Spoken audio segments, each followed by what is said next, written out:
Hablando con científicos. Un programa de cienciaes.com para divulgar los avances de la ciencia contados por sus protagonistas. Con Ángel Rodríguez Lozano. Hoy os invitamos a escuchar transporte de humedad, precipitaciones y sequías. Hablamos con Luis Gimeno y José Carlos Fernández.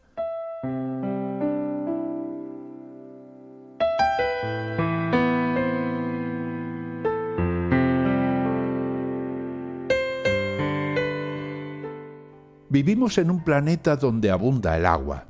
También la hay en otros lugares del sistema solar, pero solamente aquí existen sus 3 estados en superficie. 3 estados que se intercambian en un proceso continuo y dinámico que abarca toda la Tierra, proporcionando un ambiente ideal para el desarrollo de la vida.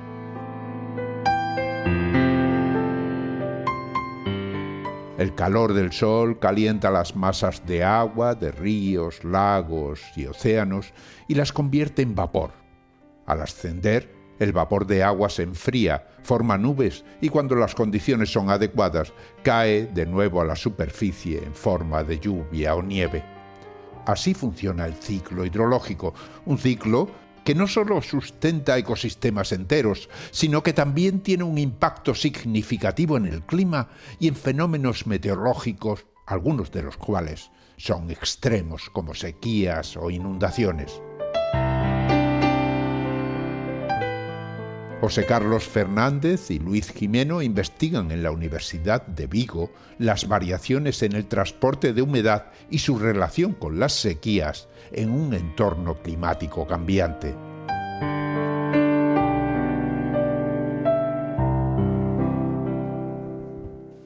Hoy hablamos con Luis Gimeno Sotelo, estudiante de doctorado en la investigación marina en el Laboratorio de Física Ambiental de la Universidad de Vigo, en Ourense, y allí también investiga el doctor José Carlos Fernández Álvarez, que además está adscrito al Departamento de Meteorología en el Instituto Superior de Tecnologías y Ciencias Aplicadas de la Universidad de La Habana, en Cuba.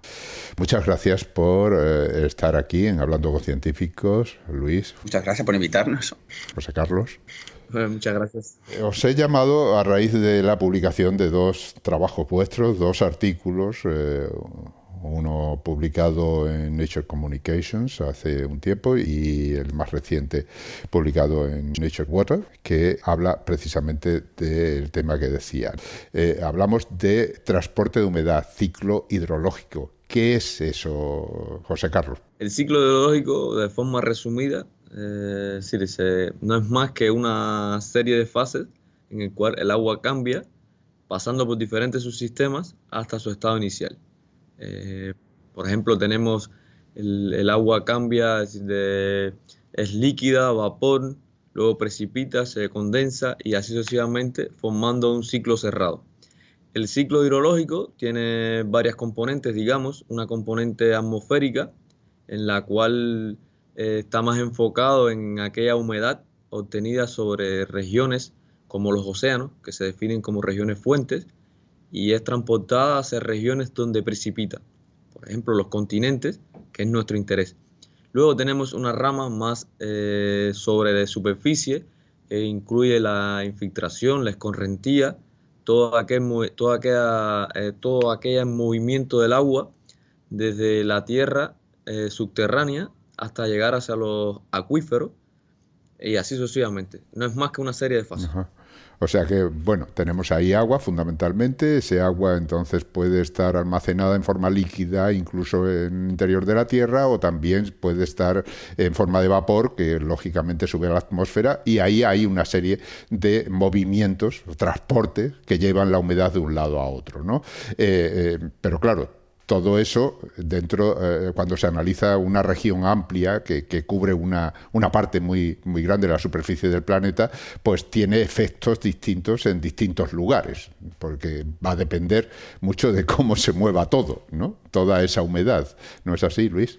Así mismo. Digamos que en la evaporación de los océanos, un 90% de ese vapor regresa al océano otra vez en forma de precipitación. Es solo un 10% lo que va a los continentes, ¿no? De esa agua que se evapora en los océanos, un 10% es lo que precipitaría sobre los continentes. Y de ese 10%, 2/3 regresaría nuevamente a la atmósfera, es decir, se produciría un reciclaje, lo que se llama un reciclaje de ese vapor, y solo es 1/3 lo que en forma de escorrentía regresaría a los océanos, y es lo que se utilizaría para uso humano, sería lo que es esa agua dulce que se usaría para el ser humano, ¿no? Para nosotros. Y lo que te refieres, ¿no? de fuentes de humedad, claro, nuestro estudio es básicamente, nuestro estudio atmosférico es ver dónde proviene el vapor de agua en una determinada zona, es decir, se produce precipitación en una determinada zona de los continentes, de dónde ha venido ese vapor de agua y cuál es la contribución de esa fuente de humedad a la precipitación. Nosotros, nuestro grupo, EFISLab, básicamente estudia esos procesos de transporte. Transporte de humedad desde fuentes hasta sumideros. Vemos la extensión geográfica de esas fuentes, vemos cambios en la magnitud del transporte, vemos cómo va a evolucionar con el cambio climático y digamos que es el tema de investigación de nuestro grupo desde hace más de 20 años. Nos centramos básicamente en eso. Geográficamente, físicamente también. Nos centramos en diversos mecanismos de transporte de humedad, ríos atmosféricos, que, por ejemplo, están ligados a ciclones estratopicales y afectan mucho a lo que es la península ibérica y especialmente también a Galicia, el norte de Portugal, que son estructuras en lo que se transporta una gran cantidad de humedad desde zonas tropicales realmente y son causantes de precipitaciones extremas, ¿no? Y básicamente, por ejemplo, el trabajo de José Carlos se centra en eso, en cómo va a cambiar las contribuciones de las fuentes de humedad a la precipitación con el cambio climático y también ha trabajado en ríos atmosféricos y cómo la magnitud de ese tipo de estructuras pues va a cambiar. Y yo me centro más en lo que es el aspecto de la sequía, es decir, claro, si hay menos transporte de humedad, esas anomalías de transporte, esas anomalías negativas del transporte de humedad provenientes de determinadas fuentes, pues claro, tenemos menos humedad disponible para la precipitación y teniendo menos humedad disponible para la precipitación, vemos qué relación puede tener eso con que, obviamente, llueva menos y se desencadena una sequía. Esto nos da una idea ya de por dónde van los estudios. Tú, José Carlos, publicaste un artículo en el que hablas concretamente del transporte de humedad atmosférica asociado al Atlántico Norte en concreto y en relación precisamente a ese cambio climático en el que estamos inmersos, ¿no? Porque evidentemente hay unos movimientos que son, digamos, usuales o habituales que han ocurrido toda la vida, pero ahora están cambiando las cosas y eso influye en todo ese transporte de humedad, ¿no? De un lado a otro. Sí, hay que destacar que en ese estudio principalmente el objetivo general fue analizar cuáles eran los cambios futuros en las contribuciones desde fuentes importantes, la fuente del Atlántico Norte, que se refieren al artículo, también a la fuente del Mediterráneo. Entonces se analizó cómo cambiaría en el futuro bajo un escenario climático muy usado en muchas investigaciones, es el conocido 8.5, con un incremento del forzamiento radiativo al final del siglo XXI de un 8.5 watts por metro cuadrado. Entonces se determinó que según ese escenario climático, para mediados y final del siglo XXI, pudiera existir una contribución mayor de esa fuente en la región de Norteamérica, pero una disminución de esa contribución en el norte de Europa, en el norte de África y región de la península ibérica. ¿Qué podría implicar esto? Bueno, primero, un incremento de los periodos de sequía por una disminución, un déficit de contribución de humedad de esta fuente a la península ibérica. Por tanto, prolongando periodos más secos sobre estas regiones y, por tanto, pudiera darse el caso de que existieran sequías más largas.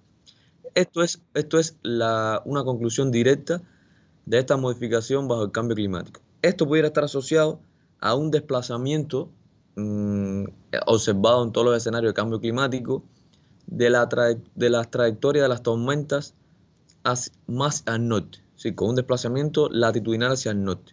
Por tanto, si ocurriría eso, si en los escenarios climáticos, todas las tormentas se moverían más hacia el norte. Entonces, aquella contribución que viene asociada a ciclones extratropicales, ríos atmosféricos, ya no influirían directamente sobre la península ibérica como está sucediendo en clima presente. Y entonces disminuiría esa contribución de esos mecanismos, esos sistemas en la península ibérica. Es el principal resultado desde la fuente del Atlántico. Ahora, en el caso de la fuente del Mediterráneo, que también se usa en el artículo, ¿qué se determinó? Bueno, principalmente esta fuente podría incrementar su contribución en verano sobre la península ibérica, pero disminuiría su contribución en Europa del Este principalmente, determinando periodos más secos en esta región. O sea que bueno, ahí hay un juego, ¿no? Es un juego muy difícil, entiendo, de manejar, porque al final estás hablando, evidentemente, que están subiendo las temperaturas, la temperatura media del planeta está subiendo, al subir la temperatura aumenta la evaporación en los océanos y al fin y al cabo la Tierra está cubierta por agua en su mayor parte, entonces lógicamente debería haber muchísimo más vapor en la atmósfera que nos debería, que a los que somos ajenos a vuestros estudios, lógicamente nos hace pensar, bueno, pues lloverá más, ¿no? Lloverá más, depende de dónde y cómo se mueva esa humedad, ¿no? De un lado a otro. De hecho, en el segundo estudio, Luis, te centras concretamente en las sequías. Es una relación que estamos viendo, porque hay zonas de España, como hay en Cataluña, donde se están produciendo unas sequías que no se habían producido en muchísimo tiempo, si es que existen precedentes. Ahí nos habla de ese juego, ¿no? De ese juego, aumento de humedad y, sin embargo, falta de precipitaciones en algunos lugares. Sí, básicamente. Me centro en cuál es la relación entre que hay un déficit de ese transporte de humedad y que ocurra la sequía. En mi trabajo, básicamente, me centro en el clima presente, me centro en las principales fuentes de humedad oceánicas y terrestres del planeta y analizo lo que sería la probabilidad condicional de que ocurra sequía, o sea, probabilidad de que ocurra sequía, dado que ocurra ese déficit en el transporte desde las principales fuentes. ¿Qué es lo que identifico? Identifico las fuentes dominantes de cada región del planeta. Y por ejemplo, la península ibérica, ¿no? Como comentabas antes.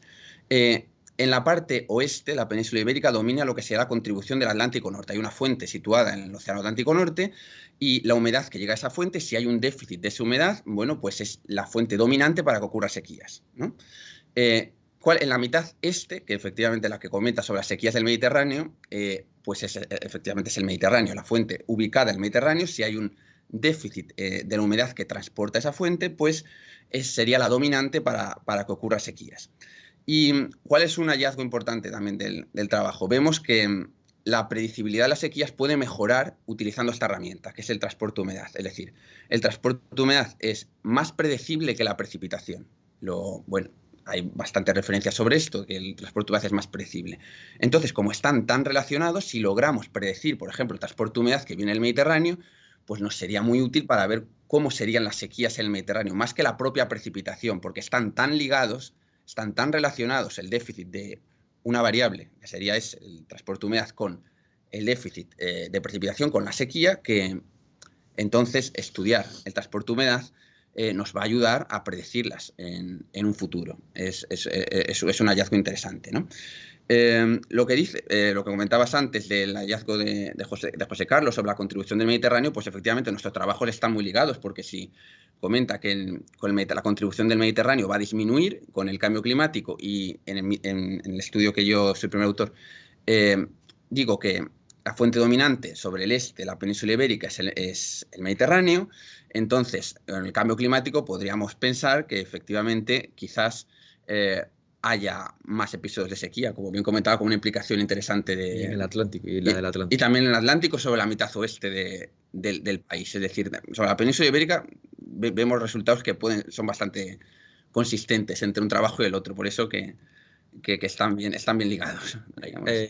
Hay que destacar que en el caso de cuando se realiza un estudio de cambio futuro bajo escenarios, esto no es una verdad absoluta. Estamos suponiendo un escenario de calentamiento global bajo forzamientos radiativos impuestos a un modelo climático y entonces tenemos que usar esto como una frontera o vamos a decir, un límite al cual pudiera llegar la atmósfera bajo esas condiciones. Pero no estamos diciendo que esto es lo que realmente va a suceder. Claro, hay que destacarlo. No es una verdad absoluta, ni siquiera los datos, son datos de reanálisis que no son observaciones, tampoco, bueno, están basados en observaciones, ¿no? Pero no son observaciones tal cual.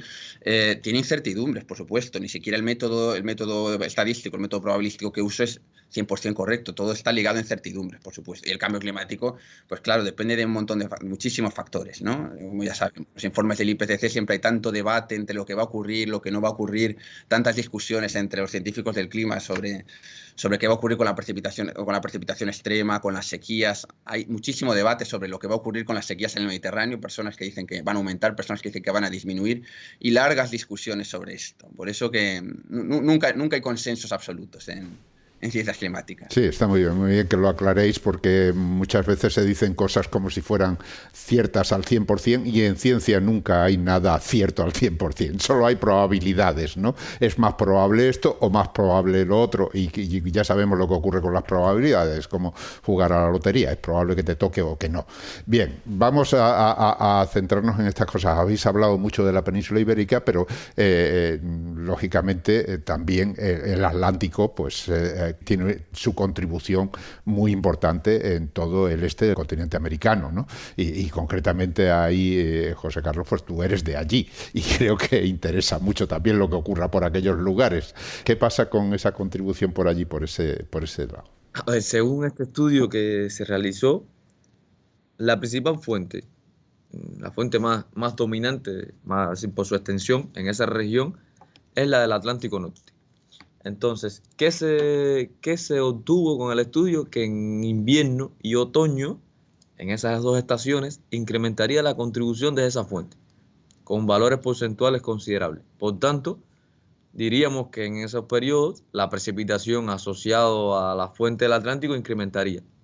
Y luego en el resto de periodos, ya sea en periodo de verano y de primavera, no se observa mucho cambio. Por tanto, la precipitación debería incrementar sobre esa región. También está asociado al desplazamiento de la trayectoria de las tormentas. Al desplazarse más hacia el norte, por la propia circulación, que hay que destacar que estos cambios que estamos mencionando acá no son solo termodinámicos. Hay una componente dinámica que influye en estas modificaciones, como un debilitamiento de la circulación meridional sobre la circulación tropical meridional, el cual pudiera influir también a escala global, con un debilitamiento de las circulaciones.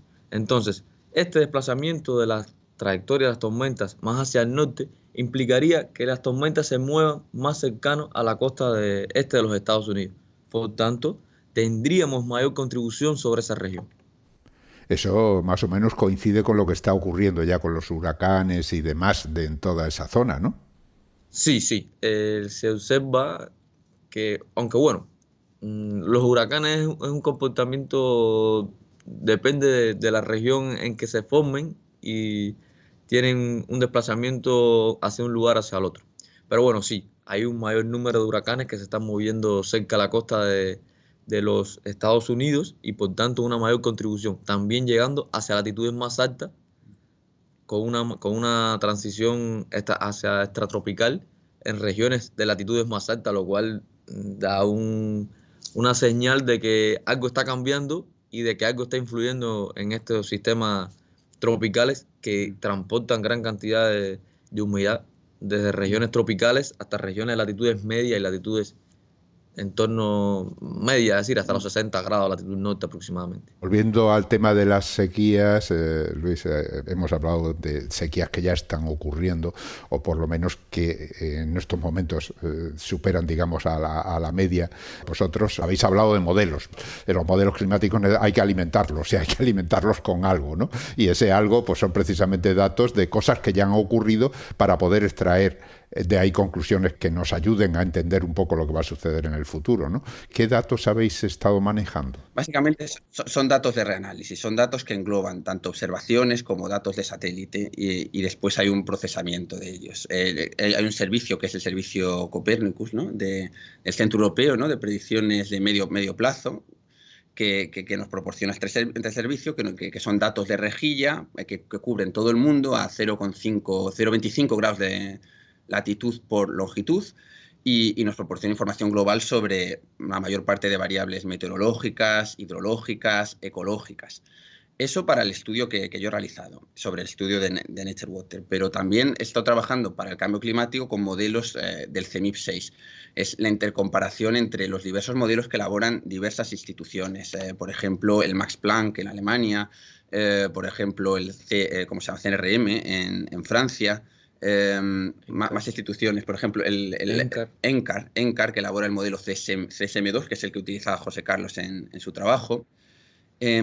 Entonces, muchas veces en investigación climática lo que se hace es trabajar con varios modelos de cambio climático y ver lo que ocurre en cada uno de esos modelos de cambio climático para ver la incertidumbre que pueda haber en lo que estos modelos proyectan para nuestras investigaciones en concreto.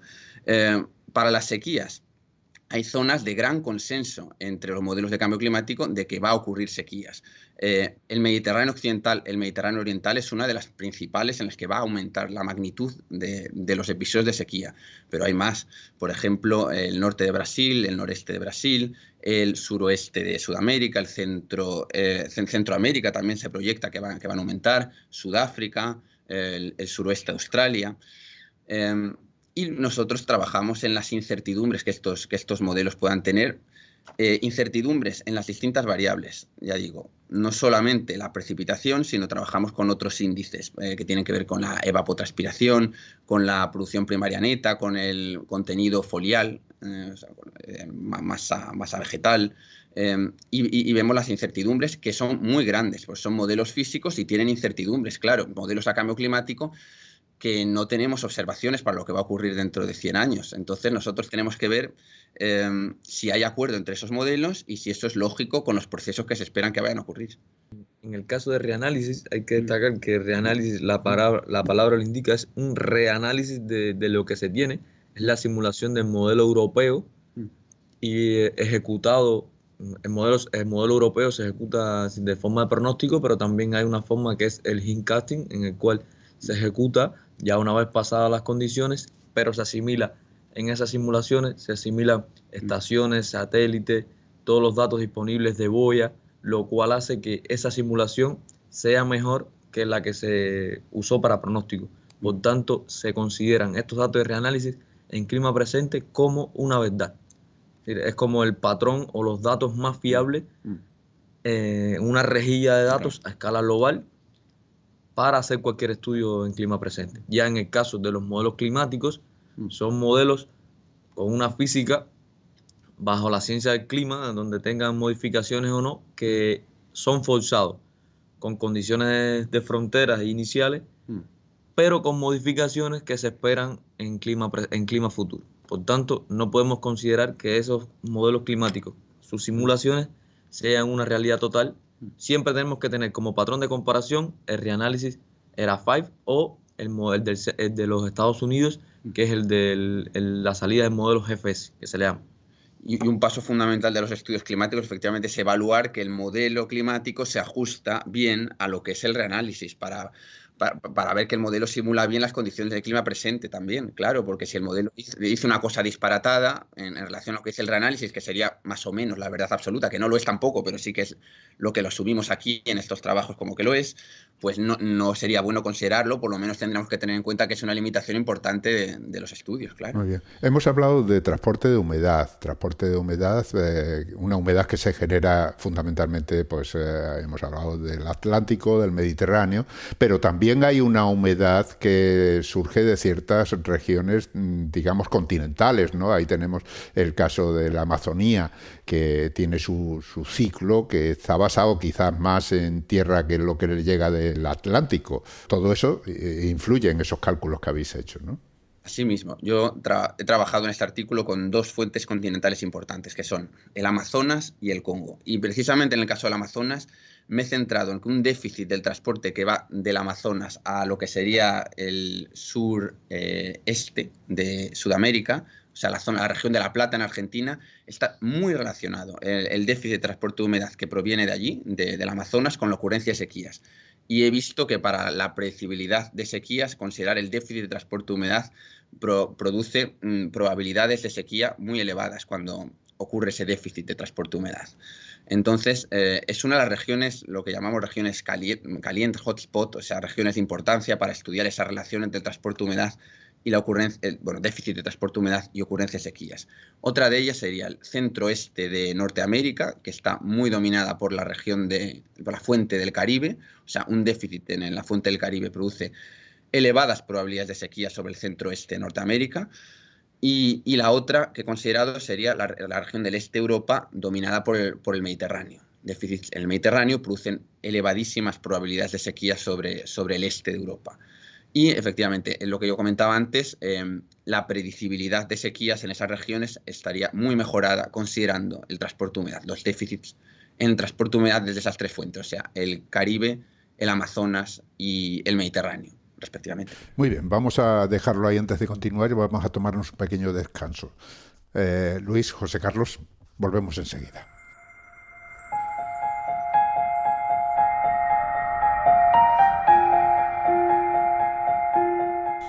Estáis escuchando Hablando con Científicos, un podcast de cienciaes.com para divulgar la ciencia de la mano de sus protagonistas. En nuestra página web podéis encontrar más de 400 entrevistas con científicos de todas las disciplinas. Os invitamos a escucharlas y compartirlas en redes sociales con vuestros amigos y conocidos. Cienciaes.com ofrece un conjunto de podcasts de acceso libre y gratuito a través de iTunes, Spotify, Google Podcasts, iVoox, TuneIn y muchas más plataformas. Y Radio Cienciaes. Todo en cienciaes.com.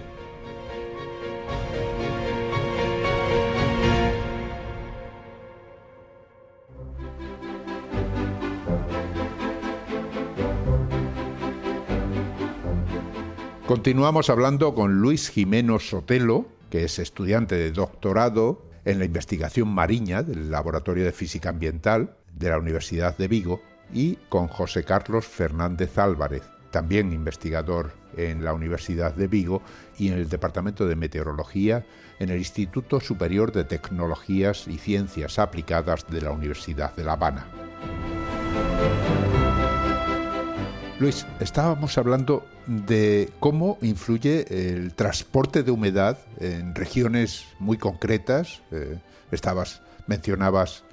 Mencionabas el Atlántico, el Mediterráneo, el Caribe y la zona del Amazonas, en la sequía en las distintas regiones que están adyacentes a ellas. En el caso del Amazonas, por ejemplo, la fuente de humedad es una que no viene exactamente del Atlántico, ¿no? Es una humedad que está ahí, digamos, concentrada y tiene su propio ciclo. ¿No es así? Claro, la propia humedad también es importante considerarla, claro. Se produce una evaporación y ese vapor de agua puede volver en forma de precipitación al continente. Es lo que se llama el reciclaje, el recycling, claro. Y un déficit en ese reciclaje también puede inducir a la ocurrencia de sequías, claro. Es importante considerarlo siempre. En un trabajo que estoy realizando, efectivamente, considero lo que serían las fuentes específicas de la propia región, no solamente las fuentes globales. Yo en este trabajo publicado en Nature Water lo que hago es las fuentes globales, o sea, Atlántico Norte, Mediterráneo, Atlántico Sur, Pacífico Norte, etcétera. Son 12 oceánicas y dos continentales. Pero luego lo que se puede hacer también es considerar una región concreta y ver de esa región de dónde viene la precipitación a través del modelo, que es el modelo de partículas, de dispersión de partículas, que se llama FlexPart, que ha sido muy utilizado en este grupo durante 20 años, y ver el déficit de esa propia fuente, de esa fuente específica. Y no está publicado el trabajo, pero básicamente no mejora mucho tampoco lo que es considerar las fuentes globales. Por eso que este trabajo de Nature Water nos proporciona incluso una información completa, porque ya las fuentes globales nos proporcionan mucha información sobre el déficit de transporte de humedad y la ocurrencia de sequías. Hay que destacar que en el caso de los procesos de reciclaje de precipitación al que se refería usted, un estudio anterior al de Nature Communication determinaba que a escala global estos procesos de reciclaje de precipitación y de aquella humedad ganada sobre la propia región está disminuyendo a escala global. Pero destacaban como región en el cual incrementaban la península ibérica, con un % de incremento de un 2 a un 8%. Y eso también en el caso del estudio de Nature Communication sucedió también. Es decir, encontramos que en la península ibérica este proceso de reciclaje de precipitación incrementaría tanto a mediados de la centuria como a final de la centuria, principalmente en periodos de primavera y verano, donde es máximo este proceso. Muy interesante. Bueno, todo esto lo estamos centrando en una zona de la Tierra específica, hemos dicho el Atlántico, el Mediterráneo y todas las regiones continentales anexas, pero lógicamente estudios de estos se deben hacer para todo el globo, ¿no? ¿Tenéis pensado ampliar este tipo de estudios a otras regiones o existen estudios en otras regiones? A ver, en mi caso, próximamente ahora en los análisis, es decir, en los estudios, en la formación postdoctoral, pienso extender este estudio a otras regiones de interés a escala global por su transporte de humedad, por ejemplo, la región que incluye todo el monzón del Índico, de la región del Índico, con un dominio que ocupe toda esa región y poder estudiar procesos similares y mecanismos similares a los que se analizó en la región del Atlántico y también, si es posible y el tiempo lo permite, hacer un estudio también en la costa del Pacífico de los Estados Unidos, que es una región con una influencia notable de mecanismos de transporte de humedad como los ríos atmosféricos en toda la costa del Pacífico, y si se pudiese también en la región de América del Sur, con un dominio centrado sobre la región de América del Sur, para estudiar tanto el propio proceso de reciclaje sobre esa región y también aquellas fuentes que influyen en la humedad que llegan a esta región. Ríos atmosféricos, te has referido a ellos ya un par de veces. Explícanos qué son.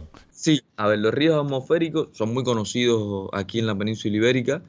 Son sistemas, son mecanismos alargados y estrechos, con una longitud de más de 2.000 kilómetros aproximadamente, con un gran contenido de vapor de agua que vienen asociados al sector frío de un ciclón extratropical. Es decir, los ciclones extratropicales son aquellos sistemas que se mueven por latitudes extratropicales y que influyen sobre la península ibérica y todo el oeste de Europa. Entonces, estos mecanismos, como tienen un gran contenido de vapor de agua, por lo general vienen asociados con eventos de extrema precipitación, por tanto tienen muchísima importancia para toda la costa occidental de Europa, y en el caso de España, en invierno, principalmente lo que es invierno y primavera, en esos periodos, pero principalmente invierno, destacar en invierno, su contribución es máxima en los valores de precipitación que se reportan aquí.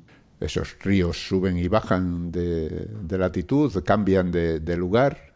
Bueno, en un estudio que se hizo anterior a este de Nature, específicamente enfocados en los ríos atmosféricos que contribuyen a la península ibérica, muy similar, haciendo un estudio de cómo cambiaba la humedad que contribuían a estos ríos atmosféricos, se determinó primeramente que se están desplazando también sus centroides hacia latitudes más altas, donde por tanto esos ríos atmosféricos tenderán a moverse en latitudes más altas.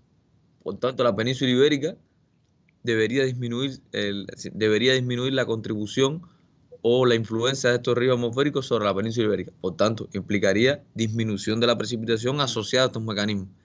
También la humedad que ganan estos sistemas, estos mecanismos, ya no la están tomando tanto de regiones tropicales, por ejemplo, Mar Caribe, Golfo de México, sino que la toman hacia latitudes un poquito más altas, cerca de la costa de Norteamérica, lo cual nos da también nos indica que algo está pasando y que por algo se están desplazando hacia latitudes más altas estos sistemas y que están ganando humedad en latitudes más altas. Por tanto, se está calentando más la superficie del mar, la temperatura está incrementando, ya hay mayor disponibilidad de humedad en latitudes más altas, que anteriormente no se lograba. Entonces, son indicaciones de señales de cambio climático que tanto en mecanismos como en estudios climatológicos salen a la luz en este tipo de investigación. Sí, Luis, ¿qué tienes que añadir a esto? El estar asociados estos ríos atmosféricos a precipitaciones extremas, estos cambios en los ríos atmosféricos pueden cambiar el mapa de precipitaciones extremas global, ¿no?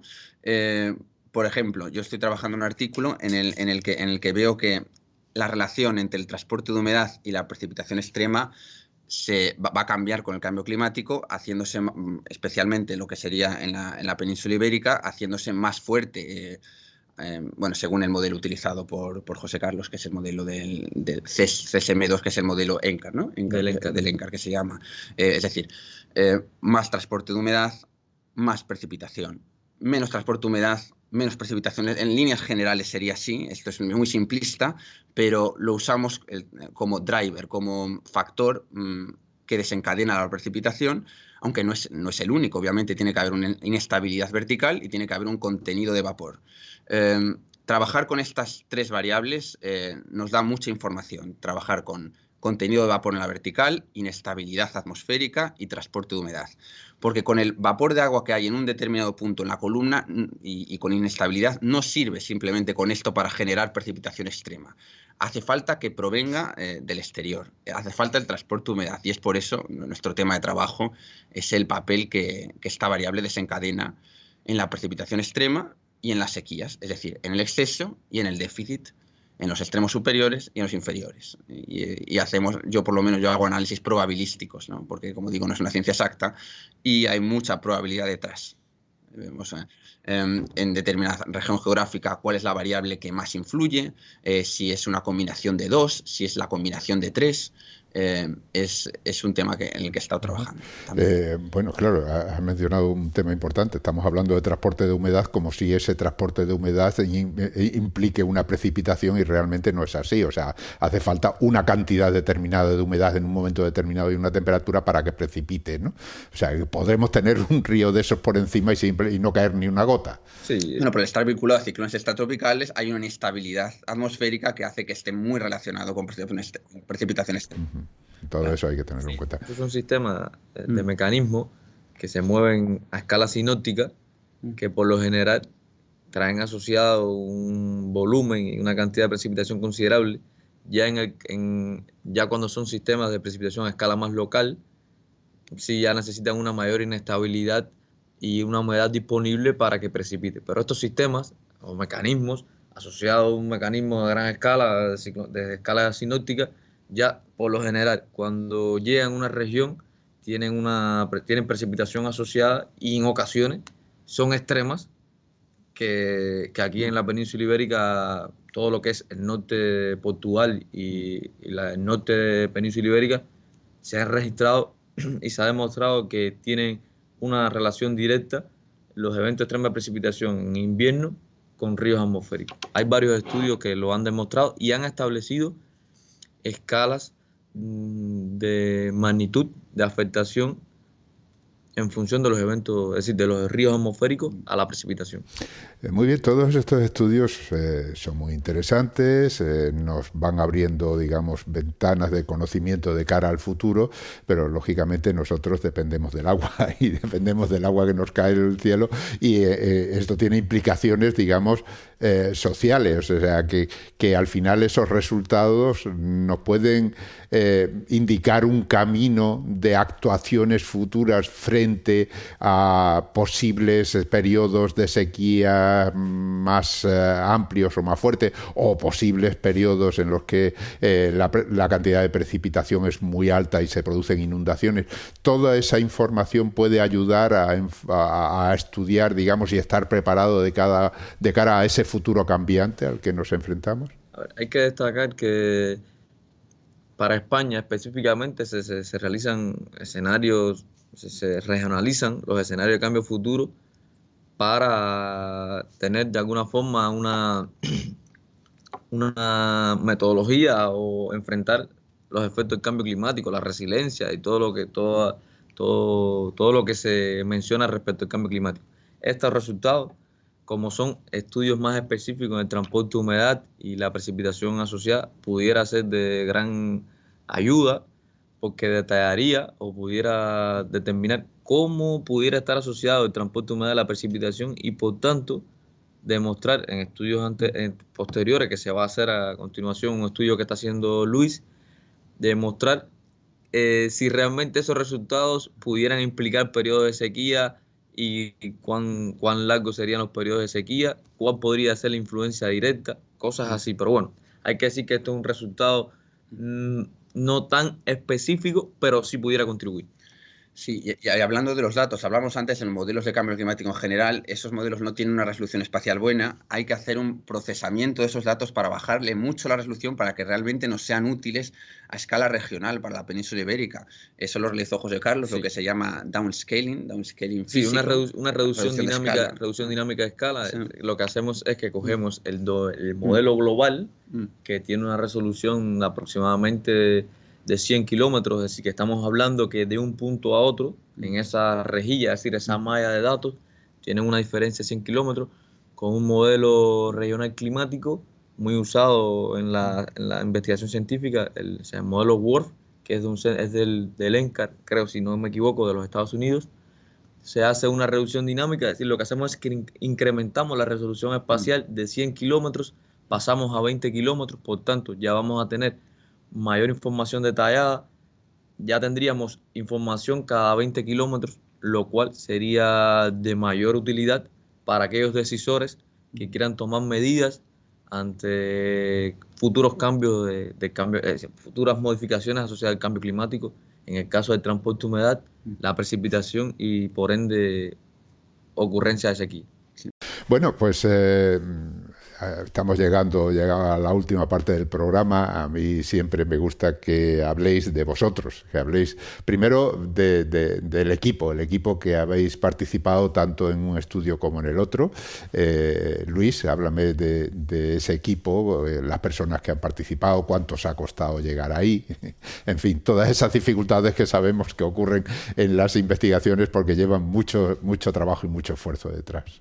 Bueno, yo comencé la investigación en esta temática con una beca JAE del CSIC yéndome a Zaragoza, al Instituto Pirenaico de Ecología. Allí trabajé con un experto en sequías que es Sergio Vicente Serrano, que es redactor del IPCC y se ha trabajado en todo lo que sería la evolución de las sequías con el cambio climático.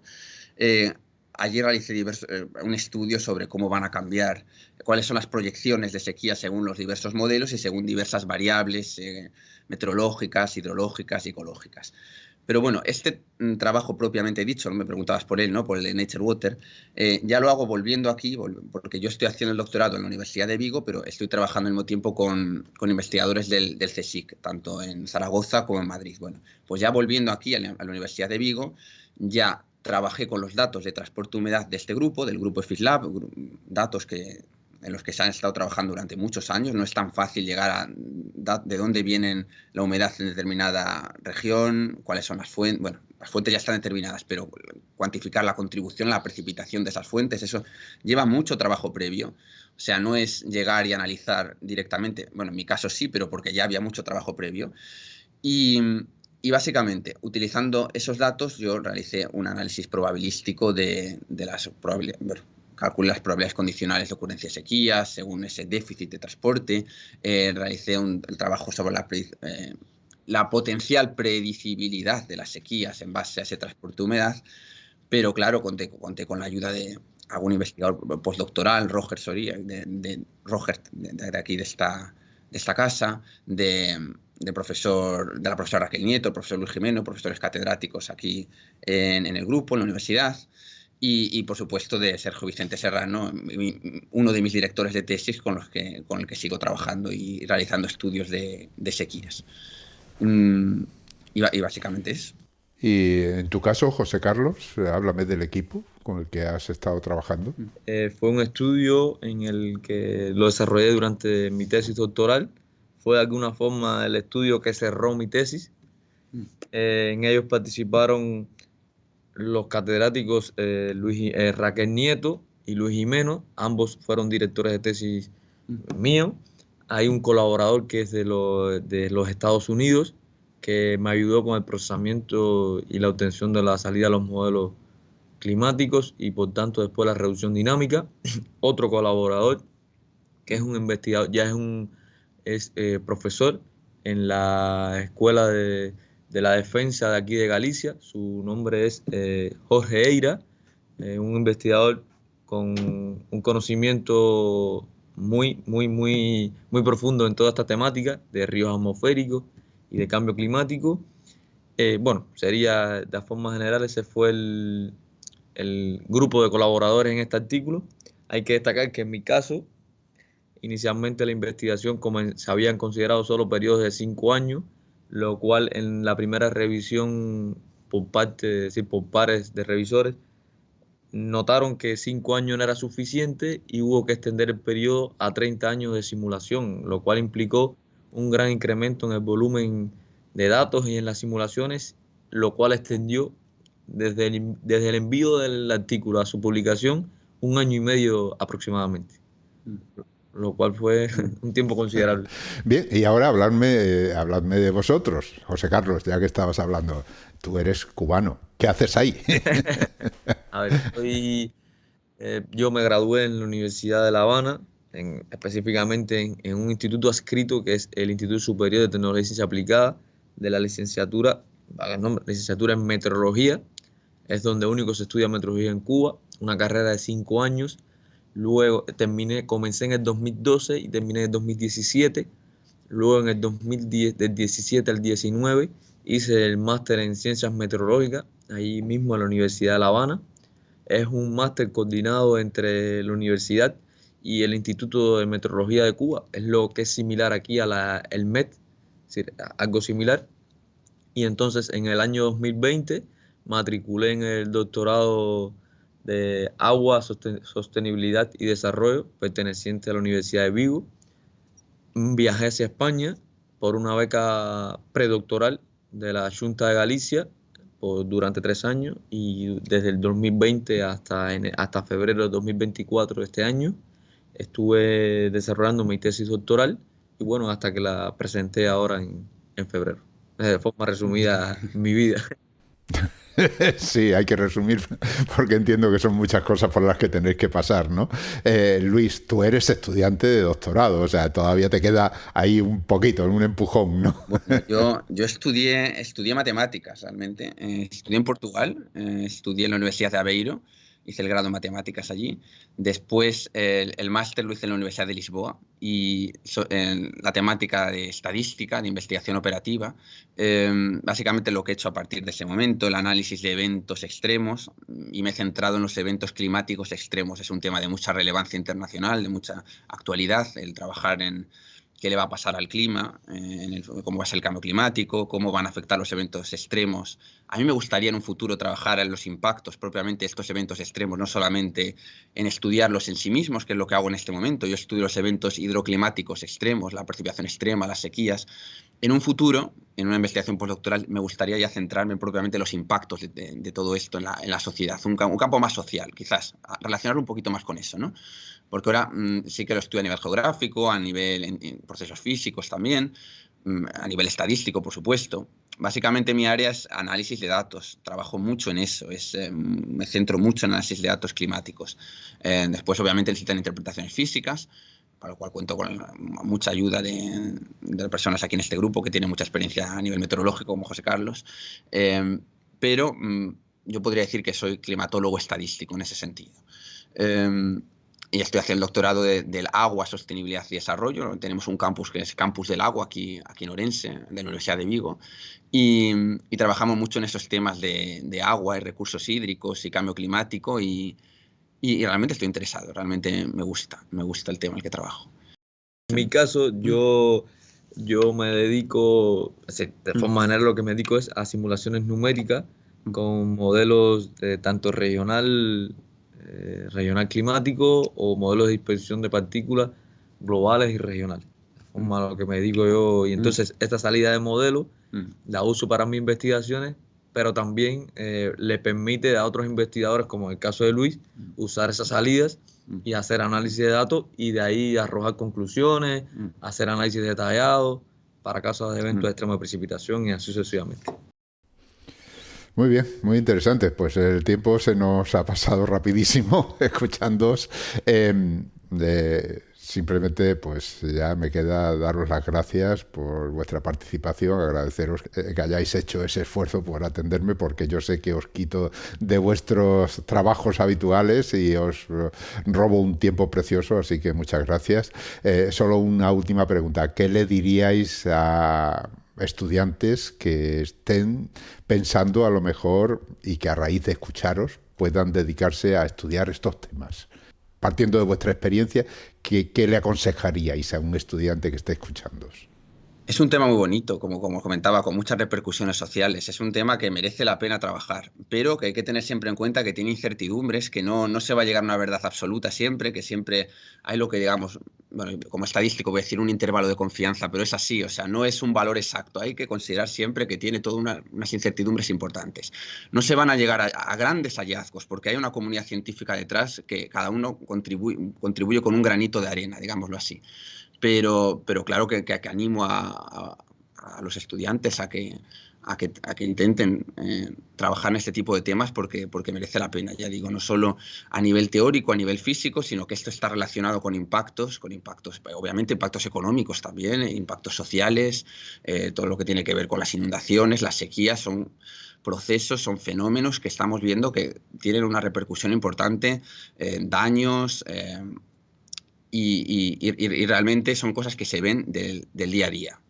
Y bueno, José Carlos. Bueno, hay que destacar que en Cuba siempre se decía, y aquí en España también se dice, las personas de forma general no pueden vivir sin una información meteorológica o una información de lo que se llama clima de forma general, porque el día a día, tanto en la economía, la agricultura, los aeropuertos, los vuelos, todo depende de una información meteorológica y climática. Entonces, mientras mejor y más detallada y más precisa sea, sería, vamos a decir, lo mejor que se puede esperar. En el caso de los estudiantes que en un futuro quisieran, ya sea enfocarse en esta rama, yo le diría que lleva tiempo y esfuerzo, pero se logran todos los objetivos que uno se propone.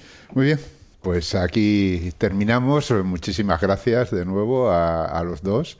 Hemos hablado con Luis Jimeno Sotelo, hemos dicho que es estudiante de doctorado en el Grupo de Investigación Mariña del Laboratorio de Física Ambiental de la Universidad de Vigo, en Orense.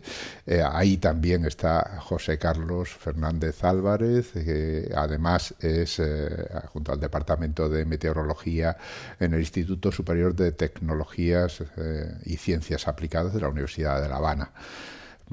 Lo dicho, muchas gracias por vuestra participación y bueno, ya sabéis dónde estoy. Cuando queráis publicar vuestras futuras investigaciones, yo estaré encantado de darlas a conocer a través de ciencias.com. Gracias. Muchas gracias por invitarnos.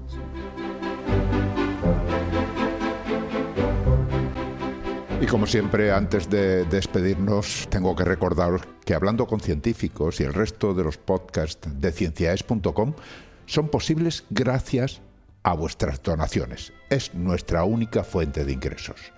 Así que, si escuchas nuestros programas, si te gustan y todavía no te has unido al grupo de mecenas, ánimo, únete.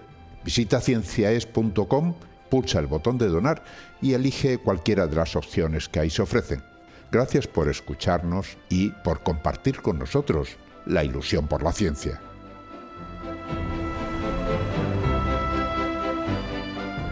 Han escuchado ustedes Hablando con Científicos, con Ángel Rodríguez Lozano.